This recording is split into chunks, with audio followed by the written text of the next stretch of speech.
다 같이 기도함으로써 하나님께 예배드리겠습니다. 들으라, 내가 하늘을 닫고 비를 내리지 아니하거나 메뚜기를 시켜 땅을 황폐하게 하거나 나의 백성 가운데 연병이 돌게 할 때 내 이름으로 일컫는 나의 백성이 스스로 겸손해져서 기도하며 나를 찾고 악한 길에서 떠나면 내가 하늘에서 듣고 그 죄를 용서하여 주며 그 땅을 다시 번영시켜 주겠다. 하나님 아버지, 하나님의 이런 말씀을 우리가 경청해 들으면서 주님 앞에 나옵니다. 주님, 우리가 주님 앞에서 겸손해지기 다시 한번 결단합니다. 주님, 기도하면서 하나님만을 찾기로 다시 한번 결단합니다. 주님, 악한 길과 악한 생각, 악한 마음을 다 떨쳐버리고 하나님만 바라보기를 다시 한번 결단합니다. 그럴 때 정말 우리 가정과 우리 교회와 우리 나라와 우리 전 세계에 다시 한번 이 모든 재앙에서부터, 모든 어려움에서부터, 모든 답답함에서부터 해방시켜 주시고 회복시켜 주실 것을 더 바라며 주님께 나아갑니다. 오늘도 다시 한번 주님께 주님만을 바라보겠다 결단하며 주님 모였습니다. 하나님께 예배드립니다. 저희 모든 순서에 그런 우리 마음과 생각과 정성과 우리 결단과 우리 바람이, 우리 소원이 다 담겨서 주님께 올려드릴 때 하나님 저희 예배를 받아주셨기를 간절히 원하올 때 예수님의 이름으로 기도했습니다. 아멘.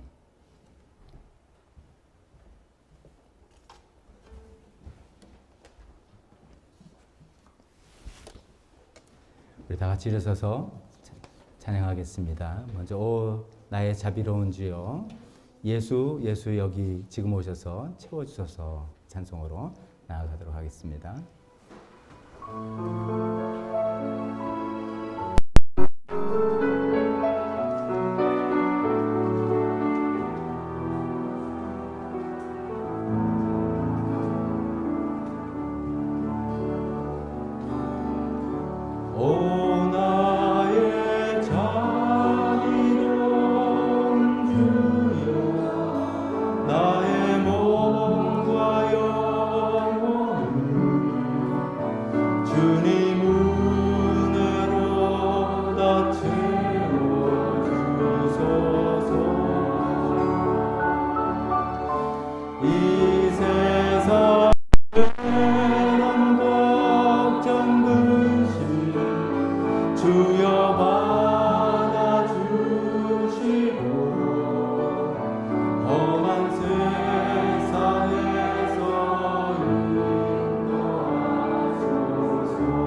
기도합시다. 모여라 주께 찬양하라.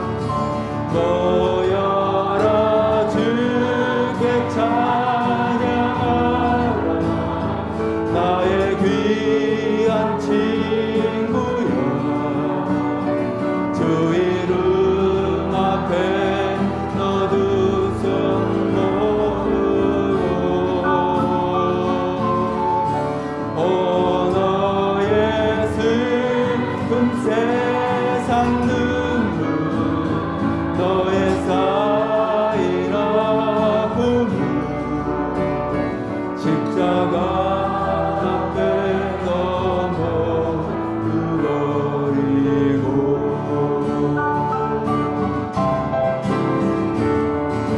예수 오 예수 지금은 오셔서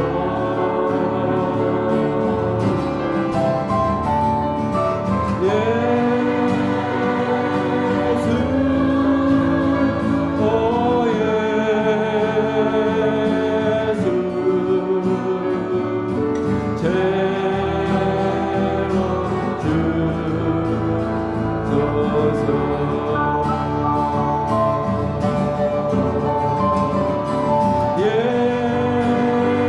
오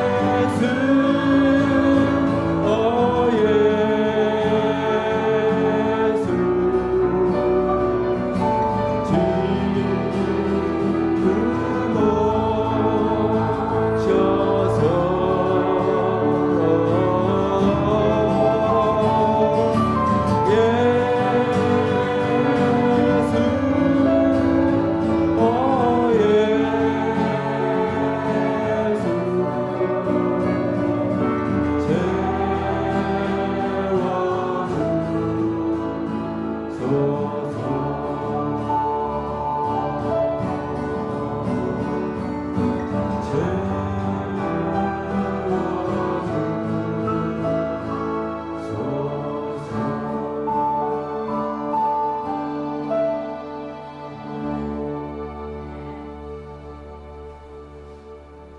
예수님께서 우리 심령을 온전히 채워주시면 그 일을 가지고 주님께 나갈 때 두 번째 할렐루야 우리 예수 부활 찬송 다시 한번 하겠습니다. 지난주 말씀드린 것처럼 찬송가는 많은 가사에 너무 중요한 신앙적인 고백들이 담겨 있습니다. 지난주에 한 번 부르기에는 너무 좀 아깝다 하는 마음에 다시 한번 부르려고 합니다. 할렐루야 우리 예수 부활 승천하시고 사망 권세 이기시고 왕의 왕이 되시고 우리의 중보자가 되시고 흠과 티가 없어서 우리도 다시 일으키시는 그 예수님의 부활을 이 찬송을 가지고 우리가 담겨 고백하며 찬양하겠습니다.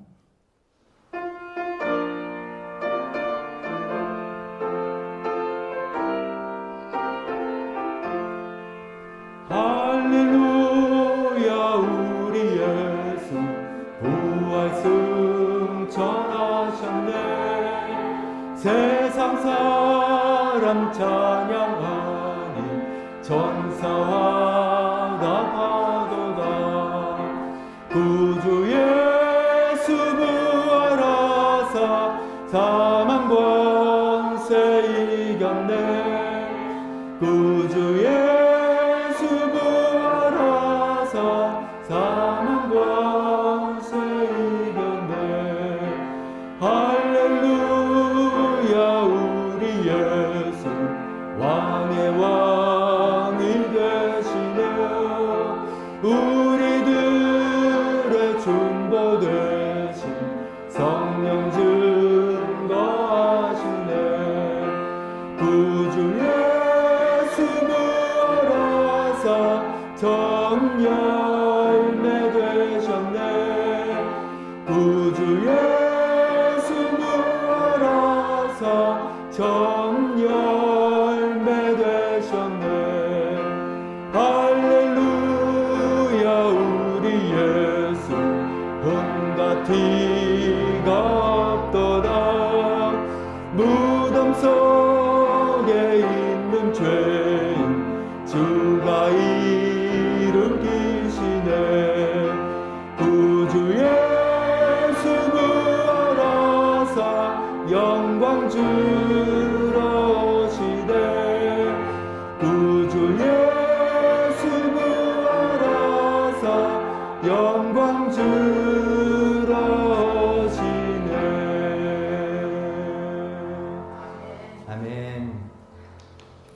우리 찬양 한 곡 더 할 텐데, 우리 지난주에 나의 나 된 것은 하나님의 은혜다라는 그런 말씀으로 우리 하나님의 말씀 생각했습니다. 그래서 은혜에 관한 찬송으로 다시 한번 마지막 찬송 드립니다. 이 찬송 가사는 우리가 몇 번 불러서 익숙한 것, 내 삶에 당연한 것 하나도 없었다. 모든 것이 하나님의 은혜다. 이런 찬송이지요. 우리 다 같이 마지막 곡으로 찬송 드리겠습니다.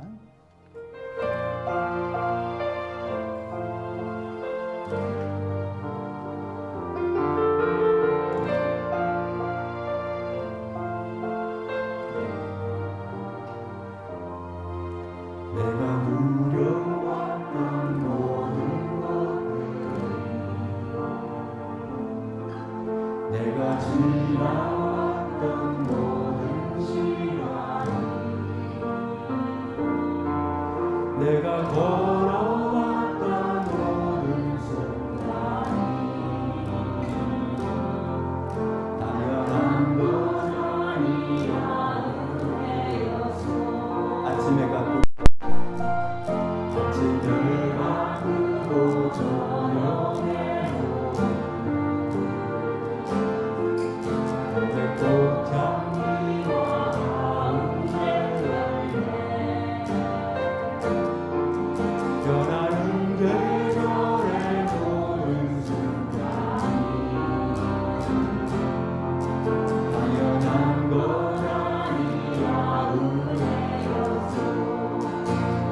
모든 것이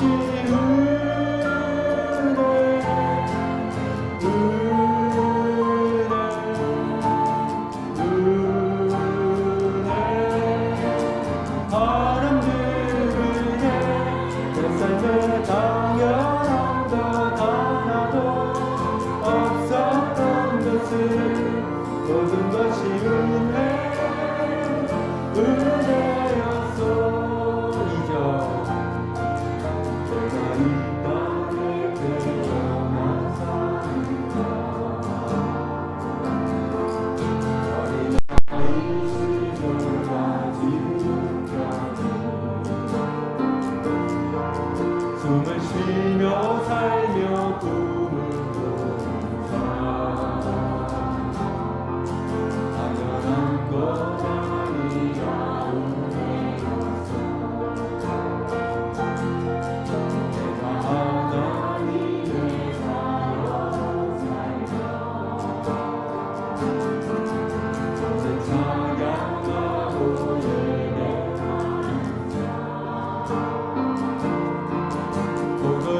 전할 수 있는 축복이 영원한 건 아니라 은혜였어. 모든 것이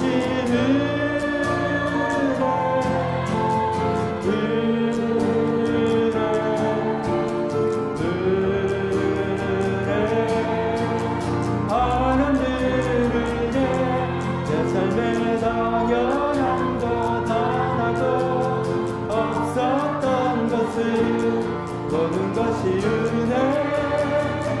은혜였어. 모든 것이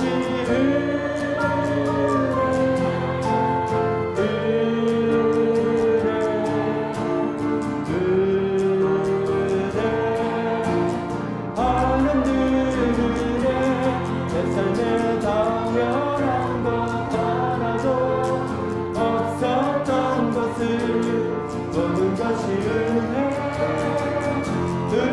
한 번 더 모든 것이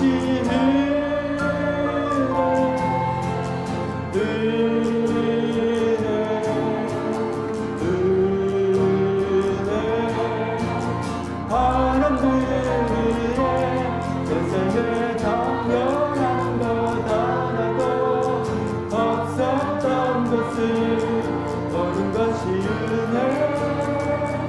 은혜였어. 모든 것이 은혜였어. 모든 것이 은혜였어.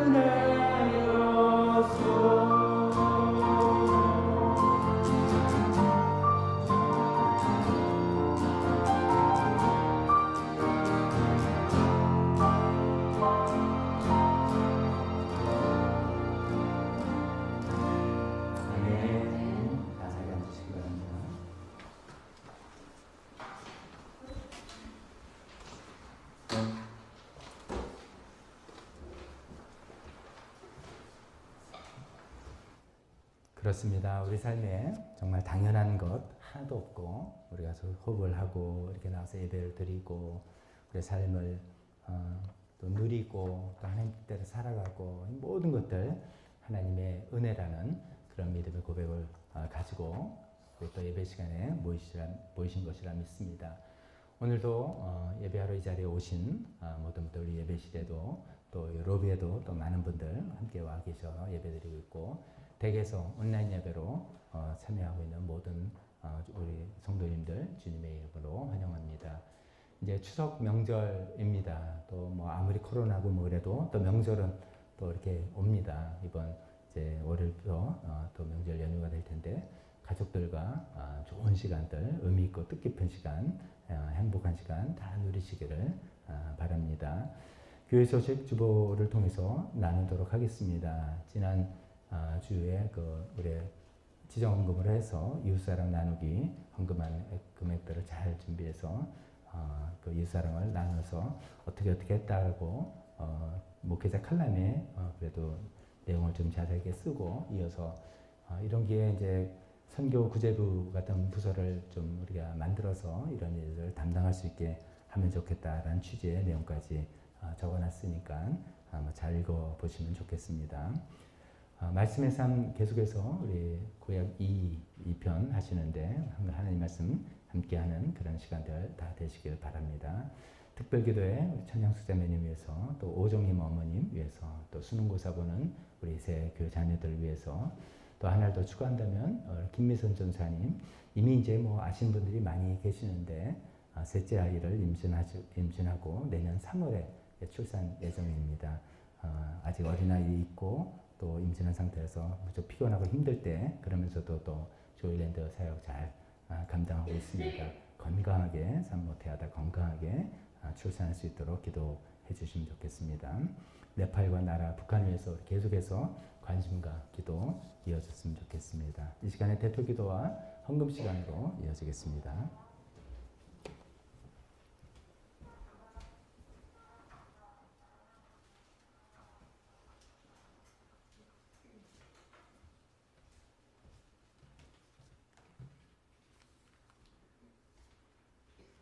다 함께 기도드리시겠습니다.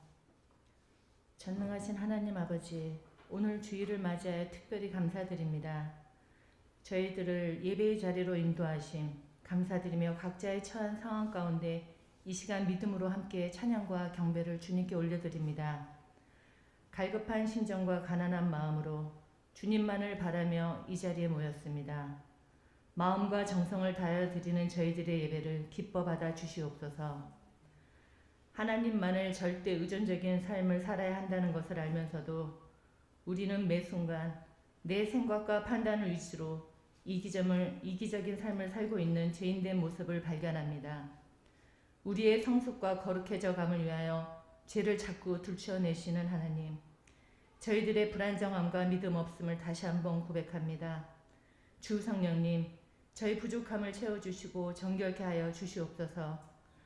주님께서 잡은 이 손을 놓지 마시며 주님의 뜻을 바로 알 수 있는 영적 분별력을 허락하시어 올바른 기도로 주님께서 기뻐하시는 삶을 살 수 있도록 저희들의 믿음을 주님께서 인도하여 주시옵소서. 내 자신이 부인되어 가고 매일 죽어야 한다는 사도 바울의 고백처럼 저희들도 사도로서의 삶을 충실히 넉넉히 감당하며 살아갈 수 있는 믿음을 주님 간구드리옵나이다.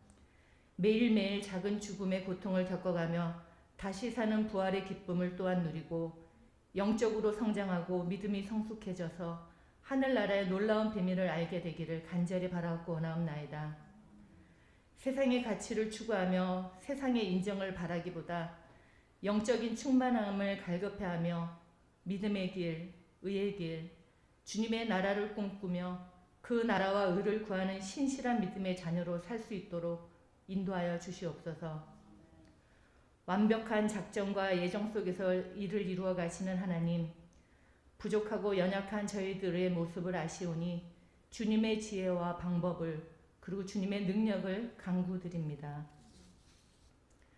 지난주 말씀, 나의 나 된 것은 하나님의 은혜라. 맞습니다. 모든 상황과 과정이 이 모든 것이 하나님의 은혜입니다. 크고 작은 내 주위에 일어나고 있는 모든 일들, 아픔과 고통, 어려움, 이 모든 힘든 상황도 하나님의 은혜입니다. 이 역설적인 고백이 시간이 지나 깨달아 보니 축복의 통로였음을, 우리의 작은 믿음을 단단하게 하셨고 오직 주님만 의지하게 하셨으며 그 시간 주님께서 함께 하셨고 선한 길로 인도하셨은 과정이었음을 깨달아 알려주셨습니다. 한 채의 오차도 실수도 없으신 완전한 능력의 하나님, 기도와 주님과의 깊은 교제 안에서만 가능한 고백임을 알고 오직 주님만 바라며 오직 예수의 삶을 살 수 있기를 간절히 기도드리옵나이다. 주일학교 조이랜드 위에 기도드립니다. 만남의 교제가 쉽지 않은 상황 가운데 우리 아이들의 믿음을 지켜나가기가 쉽지 않습니다. 하지만 소망은 주님 안에 있고 주님은 사랑이심을, 우리에겐 영생이 있고 주님께서 저희들의 죄를 대신하여 십자가에 못 박혀 죽으시고 다시 부활하신 그 확고하고도 명확한 바른 믿음을 가지고 살게 하여 주시옵소서. 우리 아이들을 인격적으로 만나주시고 믿음 지켜주시옵기를 간절히 기도드립니다. 헌신하시고 애써주시는 김진경 목사님과 교사님들이 기도로 함께하심 또한 감사드립니다. 특별히 윤성호, 이윤서, 이단우, 대입을 앞두고 힘들고 불안한 심신 상태일 것입니다. 주님께서 주시는 평안을 허락하여 주시고 지혜롭게 잘 감당하여 좋은 결과로 응답하여 주실 것을, 그리고 주님 안에서 아름답게 해석할 수 있도록 믿음 허락하여 주시옵소서. 아이들의 순수한 기도를 특별히 기뻐하시는 주님, 지켜주시고 그들의 앞날을 믿음으로 인도하여 주시옵소서. 육체의 아픔과 병들어 있는 교회 가족들을 위해 기도드립니다. 기도 가운데 치료자 되신 주님을 만나고 마음과 영까지도 회복되어 가심을 경험하며 참 평안 가운데 깊은 감사 기도가 나올 수 있도록 허락하여 주시옵소서. 어떠한 상황 가운데에서도 주님의 방법과 주님의 때에 그 뜻을 이루어 가심을 믿고 신뢰하는 믿음 가운데 기도할 수 있게 인도하여 주시옵소서. 믿음도 사랑도 저희들에게서는 나올 수 없다는 것을 아시오니 주님께 간절히 기도드리옵나이다.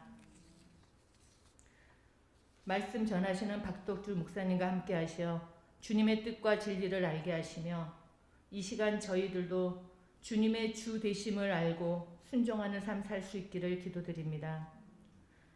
코로나19로 인한 어둡고 긴 시간을 보내고 있습니다. 지치고 힘든 저희들의 마음과 영을 회복시켜 주시고 주님의 통치 가운데 예배가 회복될 수 있도록 간절히 기도드리며 세기를 만드시고 어둠 속에서 빛 되시는 우리 주 예수님의 이름으로 감사하며 기도드리옵나이다.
저희가 주님 앞에 또 귀한 물질을 드립니다. 주님, 이 돈 자체가 귀해서가 아니라 우리가 주님께 드리는 그 마음이 귀하고 우리가 주님께 드리는 주님께서 귀하시기 때문입니다. 하나님, 우리가 삶의 터전에서 피땀 흘려서 주님 수고하고 애써서 생긴 그 물질, 그러나 주님께서 주신 거라 또 고백하며 드리는 이 물질을 아버지께서 받아주시고 하나님 나라에 아버지께서 아름답게 사용하여 주시고 우리가 그 결과를 보든 보지 못하든 하나님 신뢰하고 드리는 손길을 축복하여 주시옵소서. 예수님의 이름으로 기도했습니다. 아멘.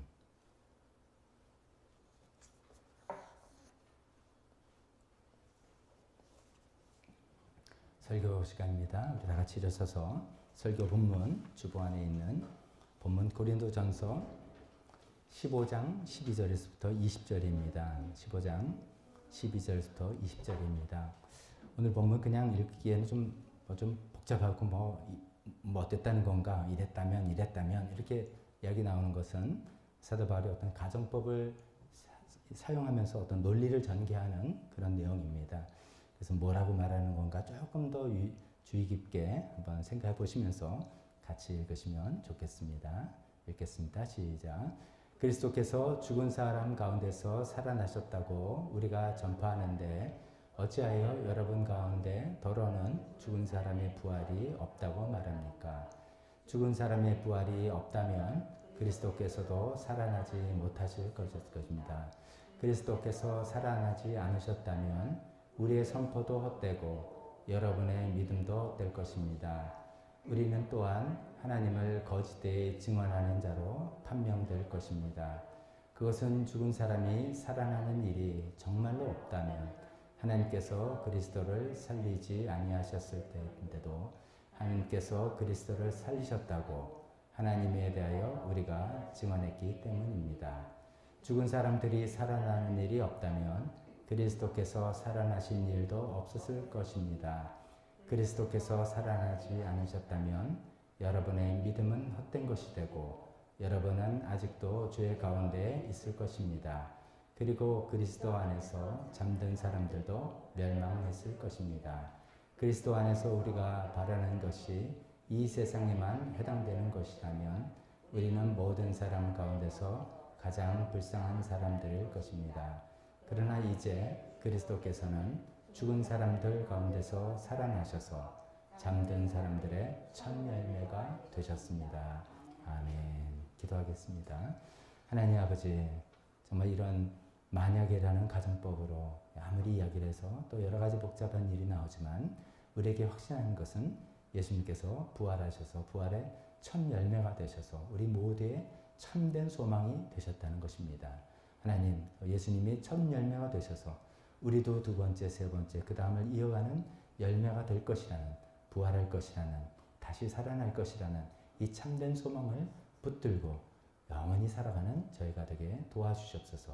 오늘 설교 시간을 통해서 그런 신앙과 소망이 더욱더 굳건하게 자리 잡게 되기를 도와주셨기를 간절히 기도드리며 모든 말씀을 예수님의 이름으로 기도했습니다.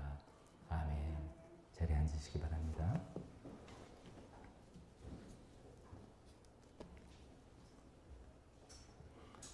본문 순서에 의해서 이제 강해 설교를 하다 보면 좀 쉬운 부분도 있고 어려운 부분도 있고 또 복잡한 부분도 있고 좀 지루한 부분도 있고 좀 그러기도 합니다.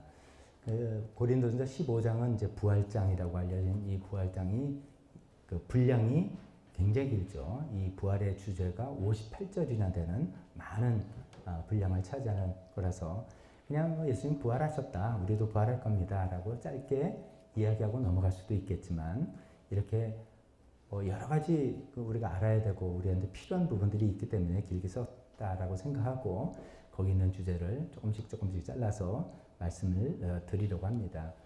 또 부활 이야기입니다. 근데 이제 이렇게 중요한 주제이기 때문에 듣고 또 듣고 그래서 마음속 깊이 계속 우리 자리 잡게 되기를 바라는 마음입니다. 오늘 먼저 그 성경이 오늘 본문에 있는 내용이 무슨 얘기를 하는 것인지를 다시 간단하게 설명해 드리겠습니다. 이것도 이제 설교자의 고민입니다. 예를 들면 지난주에 설교 내용은 다 잊어버리셔도 나이나 된 것은 하나님 은혜다. 그거 하나만 딱 기억하고 붙들면 되겠다라는 그런 이제 설교자의 목적입니다만은 그것이 그냥 나오는 이야기 아니기 때문에 성경에서는 어떻게 이야기를 풀어나가는가를 또 설명해 드리는 것이 저의 과제라고 생각을 합니다. 즉 목사의 이야기만 남는 게 아니라 성경 말씀이 우리에게 남아야 되기 때문이라고 생각하죠. 그래서 성경을 좀 이게 어떻게 해서 어떻게 쓰여졌다는 것을 좀 일부 간단하게 설명하겠습니다. 그렇게 취지를 아시고 들어주시면 좋겠습니다. 여러분들은 이제 우리 부활장에 대해서 계속 이야기하는데 한번 솔직히 한번 속으로 대답하세요. 여러분 정말 부활에 대해서 한 점의 의심 없습니까? 예수님 부활하시고 우리도 부활하게 되는데 한 점의 의심 없으십니까? 대답할 필요는 없습니다만 생각해 보세요. 근데 고린도 교인들은 의심이 있었어요. 의심이 있어가지고 와가지고 이제 문제 제기를 한 거죠. 질문했겠죠. 그래서 이제 거기에 대한 답변이 이 이제 15장의 내용입니다. 근데 가만 보면 크게 두 가지 의심이 있었습니다. 하나는 어떻게 죽은 사람이 다시 살아나냐? 그런 게 어딨냐? 뭐 말도 안 된다. 뭐 이런 의심이 있고요. 두 번째는 똑같은 내용에서 살아난다면 그게 무슨 몸으로 살아나냐? 말이 안 되지 않느냐? 라고 어떤 몸으로 살아날 거에 대한 의심이 있습니다. 이게 정확히 보면 질문이 아니라 의심입니다. 탐구심차 알고 싶어서 좀 궁금한데요가 아니라 믿지 못하겠다라는 마음을 가지고 이야기했던 거에 대해서 사도 바울이 답변을 하는 중입니다. 죽은 사람이 어떻게 살아나? 살아난다면 그 무슨 몸이 될 거야? 그 말이 돼? 뭐 이런 이야기를 하는 것이죠. 거기에 대해서 답변을 해주는 내용이 이제 15장인데 우리는 그 말고도 이제 다른 종류의 의심을 할 수도 있겠죠. 궁금한 점도 있겠지만 성경의 본문을 따라가면서 한번 살펴보겠습니다. 오늘은 일단 이 첫 번째 의심입니다. 죽은 사람이 어떻게 살아나? 여기에 대한 생각입니다. 여기서 이제 사도 바울은 제가 아까 성경을 읽으면서 가정법, 성경에 만일 이렇게는 다 안 써 있지만 한다면, 이 만일 뭐뭐 한다면 이런 거지 않습니까? 그런 가정법을 사용해서 쭉 설명을 해나갑니다. 하면서 무엇을 말하냐면 만약에 죽은 사람이 살아나지 않는 거라면 사람으로 오신 예수님도 다시 살아날 일이 없을 거 아니냐. 그렇게 된다면 우리가 믿고 붙드는 신앙의 모든 것이 무너집니다. 아니 그러니까 무너집니다. 큰일 납니다가 아니라 이 기반 위에 다 서 있는 것 때문에 다 말이 안 되는 그런 사실이 되는 겁니다. 라는 이야기를 하는 것입니다. 그래서 우리가 성경을 금방 소리내서 읽었지만 그래도 또 이제 제가 좀 정리해서 다시 한번 말씀드리죠. 이런 얘기를 하는 거죠. 사도 바울이 지금 대답하고 있는 논리는 이겁니다. 이제 제일 먼저 만약에 죽은 사람이 다시 살아나는 일이 정말 없다면, 이제 고린도인들은 믿지 않으니까 없다면, 그다음엔 사람으로 오신 예수님도 부활한 일이 없을 거 아닙니까? 논리적으로 맞죠. 만약에 그렇게 된다면, 즉 예수님의 부활이 없다면 하면서 이야기하면 첫 번째, 우리가 예수님 다시 부활했습니다라고 선포한 선포도 헛되는 것이고 가짜니까요. 두 번째는 우리의 믿음도 헛되다. 우리 믿음 어떠냐면 우리가 믿는 가장 중요한 믿음은 뭡니까? 예수님이 나를 위해서 십자가에 돌아가시고 그래서 죄 용서하시고 그것이 입증된 것이 부활 사건이고 그 십자가와 부활을 믿고 죄 용서함 받고 하나님의 자녀가 되고 뭐 이것이 우리 믿음의 요체인데 그건 헛되는 것이죠. 세 번째는 사도인 우리들은 거짓 증거한 거다. 하나님에 대해서 거짓된, 하나님이 그렇게 하지도 않은 일을, 하나님 시키지도 않은 일을 자기네끼리 막 마음대로 논리를 만들어서 얘기를 만들어서 한 거다. 거짓 증거하는 것이다. 라는 것이고 당신들은, 우리들은 여전히 죄 가운데 있다. 죄 용서는 무슨 죄 용서? 죄 용서 될 수가 없어. 죄 가운데 있는 거야. 그런 것이고 그 다음에는 그렇기 때문에 그리스도 안에서 잠든 사람, 예수님 믿고 살다가 죽은 사람은 그냥 멸망, 죽은 거지. 뭐 소망이 없다. 죽으면 끝난 거다. 죄 가운데 죽은 거다. 그리고 이 세상만 바라지 않고 열심히 사역하고 복음 전했던 우리는 세상에서 가장 불쌍한 사람이다. 이 세상 밖에 사실은 없는 건데 이 세상에 아니라 천국 있고 부활의 세계 있고 해가지고 인생 다 낭비한 가련한 사람이 되는 것이다. 라고 이야기하는 겁니다. 부활의 선포도 헛되고 우리의 믿음도 헛되고 하나님을 거짓 증언한 것이고 우리는 여전히 죄 가운데 있는 것이고 예수님 믿다가 죽은 사람은 그냥 멸망으로 끝나는 것이고 그 복음을 전한 사람은 가장 불쌍한 사람, 헛질한 사람이다.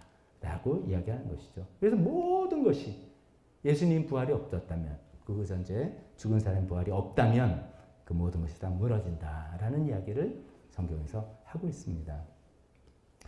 걱정이 됩니까? 걱정할 필요 없다 이거죠.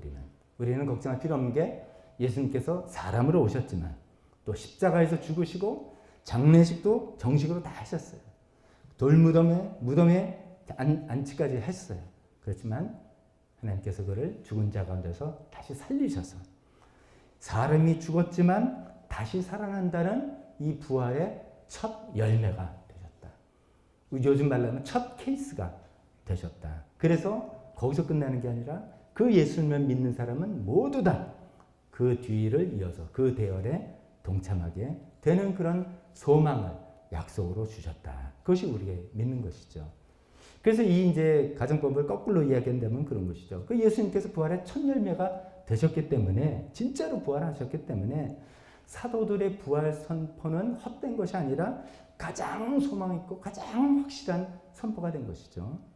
그 다음에 우리의 믿음이 헛된 게 아니라 십자가와 부활을 믿는 우리 믿음은 가장 귀하고 가장 중요한 믿음이 되는 것이죠. 또 부활을 외친 사도들이 하나님을 거짓된 증거한 게 아니라 그 증언이야말로 사람의 지혜에서, 사람의 머리에서 나올 수 없는 하나님의 지혜와 하나님의 능력을 외친 참된 증언이라고 할 수 있는 것이죠. 또 우리는 죄 가운데서 그냥 죽은 것이 아니라, 우리 죄는 죄 가운데 그냥 있는 것이 아니라 십자가에서 우리 죄는 다 해결이 됐고 부활을 통해서 그것이 해결됐음을 입증이 된 것이죠. 또 그리스도 안에서 잠든 사람, 예수 믿고 먼저 죽은 사람은 멸망 가운데 있는 것이 아니라 참된 소망의 날, 부활의 날을 기다리고 있는 사람들이 된 것이고, 마지막에 이 세상이 전부가 아니라 부활의 삶이 완전하고 영원한 세상이라는 것을, 그것이 확실하기 때문에 그 날을 위해서 희생을 하고 고생을 하고 수고를 했던 사람들이 어쩌면 인생을 가장 지혜롭고 가장 가치 있게 살아간 사람이 되는 것 아닙니까? 여러분 이 내용에 아멘 하십니까? 아멘. 그렇죠. 아멘이죠. 오늘 설교 끝났습니다. 근데 끝이에요. 더 이상 이게 오늘의 본문의 내용이기 때문에 굉장히 짧게 설교 이제 끝날 수 있는 건데요. 근데 이제 그렇게 끝나면 좀 너무 짧으니까 이 내용에 담겨진 것의 포인트 하나를 좀 생각을 해보려고 합니다. 자, 이런 내용을 쭉 이야기하고 있는데, 오늘 설교 제목이 보통 우리는 부활하면 예수님이 부활하신다라는 이야기인데, 오늘 이 성경을 자세히 조금 주의 깊게 보면은 논쟁의 쟁점이 예수님 부활했느냐 안 했느냐, 예수님 부활이 가능하냐, 이게 아닙니다. 죽은 사람이 부활할 수 있느냐 없느냐 이겁니다. 예수님이 예수님이니까 이랬는지 예수님이 논외고, 사람이 죽으면 어떻게 다시 살아나냐. 고린도 사람들이 그걸 믿지 못하는 사람들이 덜어 있었다는 거죠. 제법 많은 거죠. 그게 이제 쟁점인 겁니다. 그래서 이제 그걸 조금 깊이 들어가 보고 그걸 통해서 메시지를 전하려고 합니다. 다시 말씀드리는 본문의 쟁점이 예수님의 부활이 아니라 죽은 사람의 부활이라는 거죠. 그게 세 번이나 거론돼요. 13절, 15절, 16절. 죽은 사람이 살아난 일이 없다면, 예수가 부활한 일이 없다면, 이게 아닙니다. 죽은 사람이 살아난 일이 없다면 이렇게 하고 있는데, 그러면 생각해봅니다. 당시 고린도인들은 왜 죽은 사람이 살아나는 부활을 이렇게 믿지 못했을까? 왜 당시 고린도 교인들은 그것을 믿지 못했을까? 우리 대답은 믿음이 없으니까요. 이렇게 대답할 수 있지만 그건 너무 이제 좀 생뚱맞은 이야기고, 그들이 왜 이렇게 믿지 못하는 사람들이 많았을까를 생각해 본다면 그거를 이제 이해를 좀 하면서 이게 우리하고 어떻게 연결되는가를 살펴봐야 되니까요. 한다면은 저는 그들은 영지주의 사상에 큰 영향을 받고 있었기 때문이다라고 말씀드릴 수 있습니다. 영지주의, 영지버섯 아니라 그랬죠. 영적인 신령한 지식, 어떤 영적인 신령한 지식을 딱 깨달아야지 구원을 받는다 라고 하는 어떤 신비주의 사상과 종교, 그 당시 이제 1세기 로마 세계에 아주 크게 유행했던 사상입니다. 그게 이제 교회에 들어와서 신약 성경에 특히 후반 복음서 말고 서신서 보면 그 영주주의 사상하고 싸우는 게 대부분입니다. 자, 그런 건데 영주주의는 간단하게만 말씀드립니다. 영, 육, 이원론을 주장한 것이죠. 영과 육은 다르다. 그래서 영 혹은 정신, 이거는 선하고, 육, 물질은 악하다. 이런 생각이죠. 이 물질 악한 물질 육은 그래서 유한하고 쭉 이제 있다가 없어지는 것이고, 이 선한 영은 무한하다. 그렇죠? 이것만 무한히 산다는 거죠. 이런 세상, 철저한 영육 이원론을 기초로 해서 영은 선하고 선하고 육은 악하고 이거는 한계가 있고 유한하고 이렇게 생각하시죠.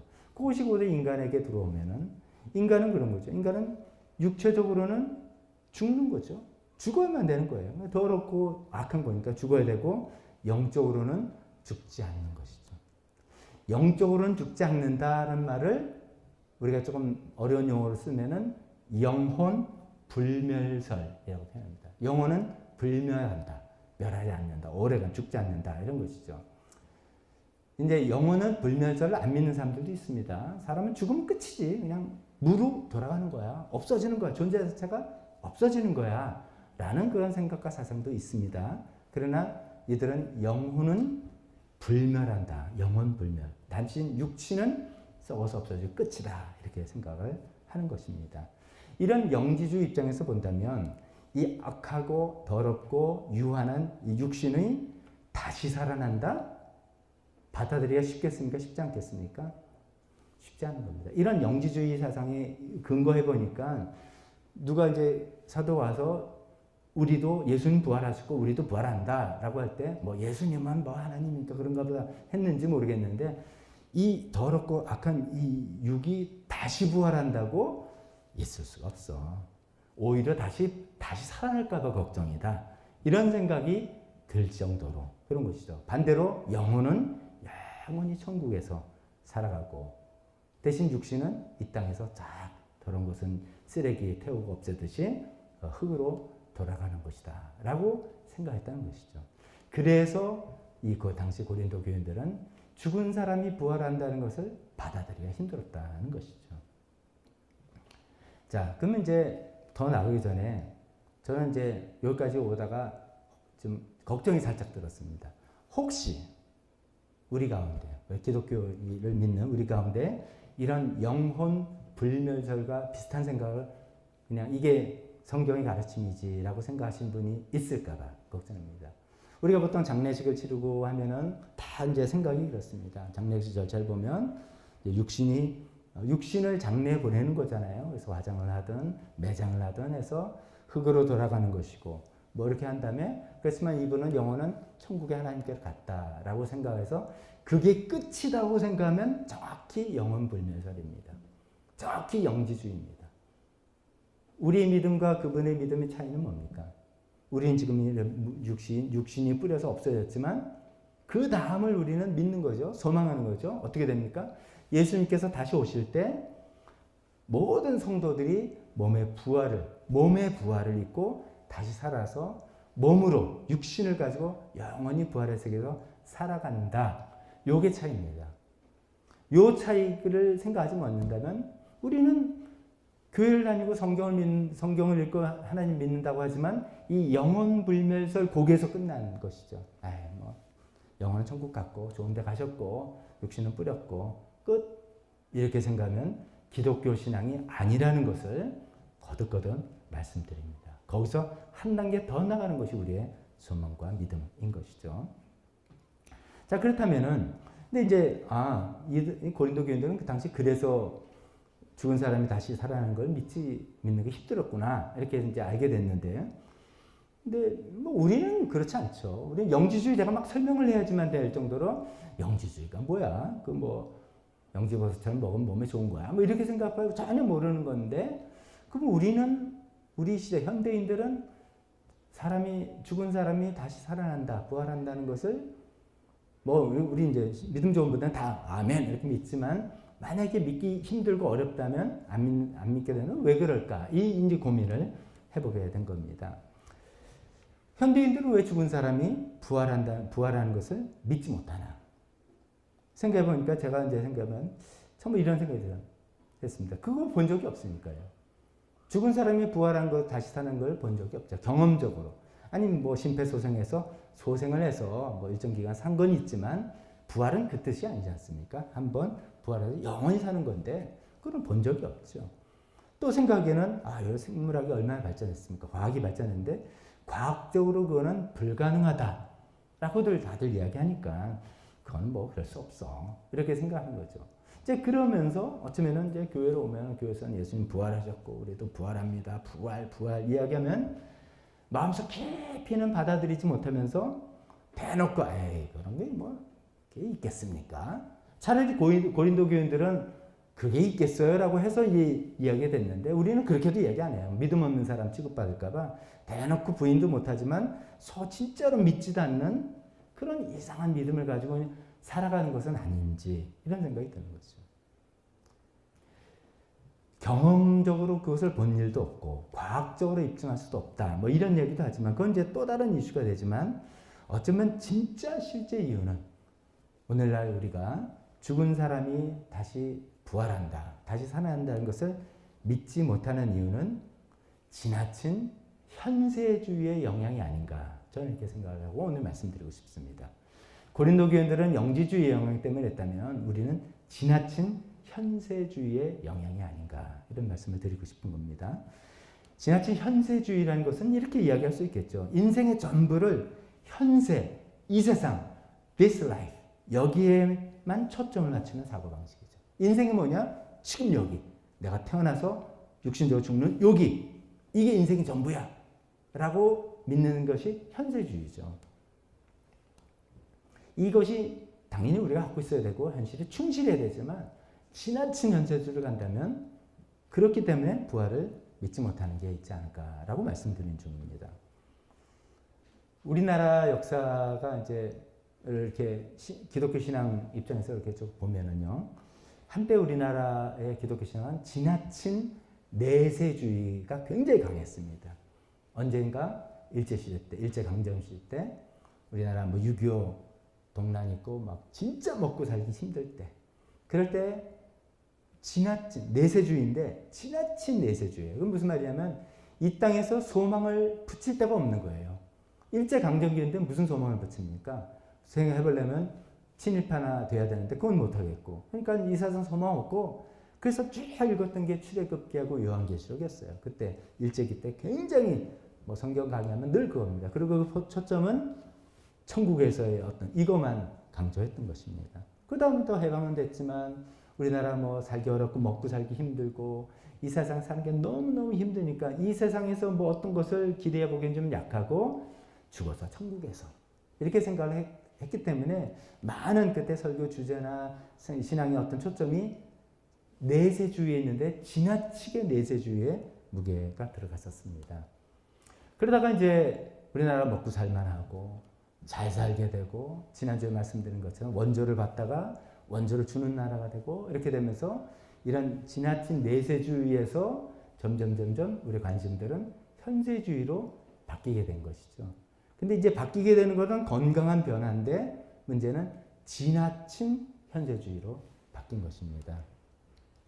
지나친 현세주의 밖에서 이렇게 되는 거죠. 잘 살게 되니까 우리의 눈높이가 높아지고 다른 사람, 다른 나라 다 이제 비교하게 되고 보게 되고 또 요새는 대중매체가 얼마나 발전돼서 성공하고 잘된 사람들을 그냥 보잖아요. 우리가 매일매일 스마트폰으로 매일매일 보잖아요.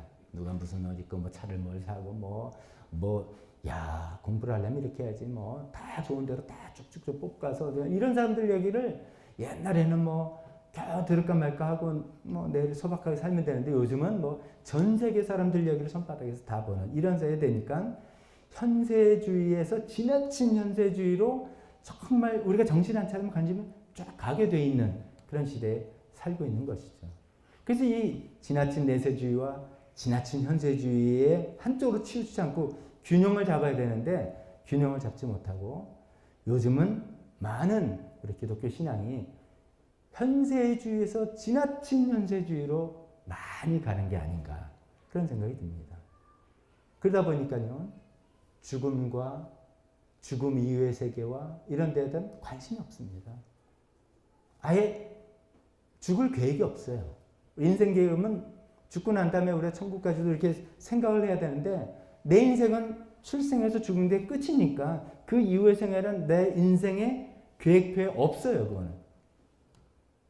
그러니까 어떻게 보면은 부활을 죽은 사람이 다시 살아난다는 부활을 못 믿는 게 아니라 믿으려는데 이게 이해가 안 돼 못 믿는 게 아니라 관심이 없는 거. 죽음과 부활의 세계에 관심이 없는 거. 우리 인생의 100%를 이 현실에, 이 현세에 걸기 때문이 아닌가. 저는 그렇게 진단해 봅니다. 오늘 본문의 19절에 이런 말씀이 있죠. 여러 가지 이제 논리를 펼 때 제일 마지막에 그리스도 안에서 우리가 바라는 것이 이 세상에만 해당되는 것이라면 우리는 모든 사람 가운데서 가장 불쌍한 사람일 것이다. 이 이제 뭐 그게 아니니까 이제 다행인 것이긴 하지만 혹시 우리가 이 말씀, 이 표현대로 한다면 내가 정말 예수님 안에서 바라는 것이 하나님 안에서 바라는 것이 하나님을 믿고 신앙생활하면서 바라는 것이 이 세상에만 해당되는 것은 아닌가? 이것을 생각해 보는 것이 오늘의 주제입니다. 한번 생각해 봅시다. 우리 자기를 한번 점검해 보세요. 내가 뭐 우리가 이제 다 하나님 믿고 신앙적으로 생각할 때 내 가장 큰 소원이 뭔가? 내 하나님 앞에서 가장 큰 소원이 뭐고 내 평생의 기도 제목이 뭔가? 솔직히 한번 생각해 보는 겁니다. 그것이 아니 이 세상의 것이 되면 안 된다는 뜻이 절대로 아닙니다. 오해하지 마세요. 그러면 지나친 내세주의니까 저는 그 얘기를 하는 게 아니라 근데 여러 가지 제가 이제 질문을 던질 텐데 이게 전부 다 이 세상의 것만으로 돼 있다면은 그건 좀 문제가 아니냐 이거죠. 그래서 이런 거 첫 번째 생각은 내 가장 하나님 앞에 소원과 나의 가장 큰 기도 제목이 뭔가 한번 생각해 보시고 나를 가장 행복하게 만드는 것 혹은 나를 가장 불행하게 만드는 뭔가 한번 생각해 보는 거죠. 그 불행하게 만드는 것들을 우리는 이렇게 표현하는 게 되게 뭐 누구 때문에 아니면 뭐뭐 때문에 뭐 힘들어 죽겠다. 그냥 못 살겠어. 미치겠어.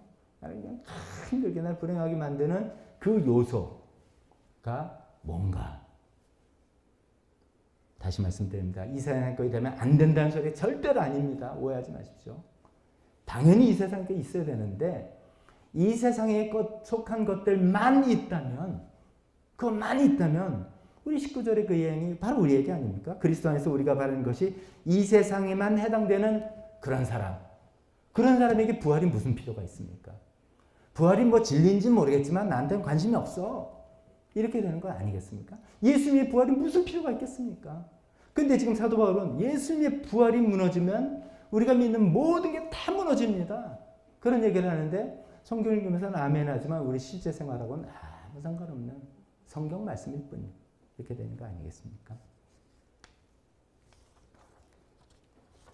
오늘 제가 지금 던져드린 그 질문에 여러분들이 하나님 앞에서 솔직히 정직하게 한번 생각해보고 대답해보고 실험해보고 그런 시간이 된다면 저는 만족합니다. 그런 시간들을 좀 가져봤으면 좋겠습니다. 이게 이제 결국 이럽니다. 오늘 이 본문 논점이 죽은 사람, 예수님 부활한다 이 이야기 아닙니다. 죽은 사람이 다시 살아난다. 그래서 사람 오신 예수님도 부활한다가 연결되는데 그러면 이제 우리가 생각하면 그럼 우리도 죽지만 다시 살아나는 존재다. 이것을 정말로 우리가 정말 믿는가 아닌가 이것이죠. 이 사실을 내가 붙들고 있으면 우리 인생의 관점이 달라지는 것이죠. 그 인생 관점, 인생이 뭐냐? 너무나 소중한 귀중한 나의 인생. 엄마 뱃에서 응이하고 태어나서 죽으면 장례식 하면 끝나는 인생이라고 보는 관점이 있고요. 인생을 그렇게 보시면서 그 안에서 뭐 성실하게, 훌륭하게, 충실하게 살아가는 관점이 있고 성경에서 우리에게 뭐 해주는 예수님이 첫 열매가 돼서 우리에게 보여주는 관점은 인생은 여기서 끝나는 게 아니라 인생은 어쩌면 그 다음부터야 저 영원히 부활의 몸으로 저 영원히 사는 그런 세상이야. 그게 인생이야. 라고 보여주시려고 예수님께서 부활의 첫 열매를 우리에게 보여주셨는데 그렇게 보고 인생을 그런 관점으로 보는 분과 인생을 태어나서 죽으면 끝나는 것이라고 보는 관점과 차이가 얼마나 있겠습니까? 얼마나 그건 다른 인생이겠습니까? 얼마나 그 안에서 신앙생활을 한다면서 하나님께 매달리고 붙들고 씨름하고 싸우고 하는 것들이 얼마나 다르게 느껴지겠습니까? 우리가 생각해보면 부활이 있다. 영원한 생활에. 우리는 죽어도 다시 산다. 라는 생각이 있기 때문에 이게 요 생각 잘못하면 내세주의 확 빠지는 거예요. 지나친데 그러니까 이건 필요 없고 뭐 이렇게 하는데 그게 아니라 그런 세상이 우리에게 주어졌기 때문에 어쩌면 안전장치가 있는 거죠. 그렇기 때문에 이 세상에서는 우리가 정말 하나님께서 주신 축복 마음껏 누리고 또 그 축복을 가지고 주님과 주님의 사람들 섬겨나가고 세상의 평가, 세상의 성공의 잣대 거기에 우리가 좀 유혹당하지 않고 하나님께서 내 이 세상에서 뭐가 꼭 잘 돼야지만 또 잘 된 거다 이런 논리에 빠지지도 않고 왜냐하면 영원의 세계가 있으니까 주님에서 열심히 살아갈 수 있고 주님에서 희생을 할 수 있고 고생을 할 수 있는 그런 삶을 살아가는 것이 사도들의 삶이었고 신앙적으로 훌륭하신 분들의 삶이었고 예수님께서 먼저 보이신 삶이었고 우리가 따라갈 수 있는 삶이 아닌가 그렇게 말씀을 드리고 싶습니다. 말씀을 정리합니다. 정말 마음속에 정직하게 정말 죽은 사람은 다시 살아나나? 예수님 부활의 첫 열매가 되어서 나도 예수님 믿으면 예수님처럼 나도 부활하고 살아간다? 그렇다면 내 인생에 대한 관점이 바뀌어지는 겁니다. 이 세상에서 있는 것이 나를 완전히 불행하게 만드는 그런 일이 없는 거예요. 또 이 세상에서 난 모든 것에 행복을 누리는 그럴 필요도 없는 겁니다. 이 세상에서도 안 풀리는 건 안 풀리고 해결 안 되는 건 안 되는 거죠. 거기가 뭐가 안 되면 나는 인생은 이런 게 없습니다. 단 힘들고 복잡하고 풀리지 않는 세상이지만 나의 삶이지만 이 안에서 하나님 뜻대로 살아가고 하나님께서 바라시는 것을 해나가서 하나님께서 나중에 인정해 주시고 영원한 삶에서 또 우리가 살아갈 수 있는 그 약속을 소망으로 삼으며 살아가는 우리 모든 성도님들 되시기를 주님의 이름으로 축원합니다. 오늘 반주해 주실 때 또 각자 오늘 주신 말씀 가운데 성령님께서 여러분에게 던져주신 질문이 있다든가 깨달음이 있거나 찔림이 있으면 그것을 붙들고 또 씨름하며 기도하는 시간 잠깐 갖도록 하겠습니다. 하나님 아버지 말씀을 다시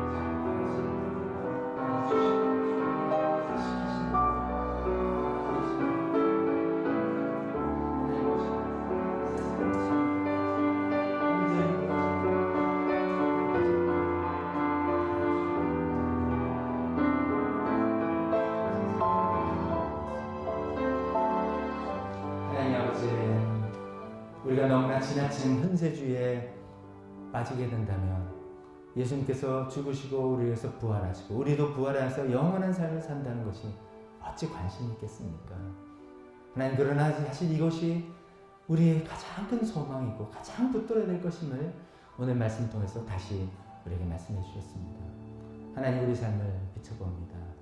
정말 나는 나의 인생을 어떤 관점으로 보고 살아가고 있는지 하나님 저 인생은 내가 이 세상에서 태어나서 죽는 그 시간까지가 나의 인생이라고 생각하면서 그 안에서 하나님 안에서 정말 축복을 받고 뭘 하고 이 안에서 뭐를 다 해결해야 된다고 누려야 된다고 생각하는 사람입니까?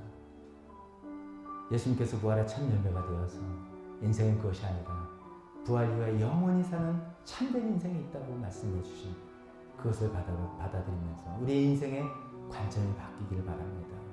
하나님 아버지 그렇게 나에게를 주님 앞에 다시 기도합니다.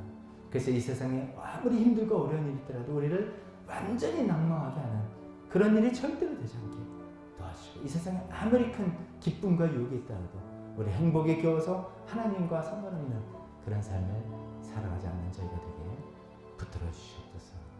지금은 우리 주 예수 그리스도의 은혜와 하나님 아버지의 사랑하심과 성령님의 교통하심이 예수님의 부활의 첫 열매가 되었기에 우리도 죽지만 다시 살아나는 그런 운명이 되었다는 것을 진짜로 붙들고 살겠다고 결단하는 여기 있는 모든 분들 머리에 지금부터 영원토록 함께 있을지어다.